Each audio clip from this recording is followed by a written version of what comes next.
The history of golf in Las Vegas is as unique as the history of the city itself. One of those early golf pioneers here in Las Vegas is Bob Pratt. Not for what he did on the PGA Tour, but what he accomplished here as an amateur in Nevada and a college in Houston. Newspaper clippings from the 1950s shed light on what Bob Pratt was able to accomplish. He's the second ever Nevada State Amateur Champion. I won it in 1954, and a lot of history there. I won it that year.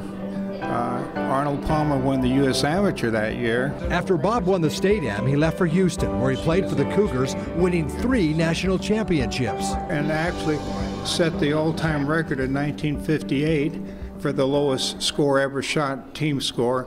And then in '59, we rebroke that. The second-team All-American golfer played on the PGA Tour for 3.5 years. I had my card, which is so hard to get. Anybody knows how hard that is to get. He and Butch Harmon were both given their cards at the same time, but Pratt had a wife and kids, and suddenly golf wasn't as important as it once was. In '68, went down and qualified, got my tour card, and I played just about a month and a half. And at Tucson, the next tournament was Doral in Florida.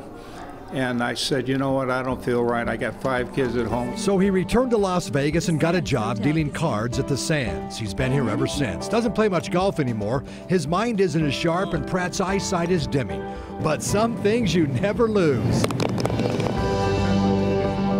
Still got a little bit there.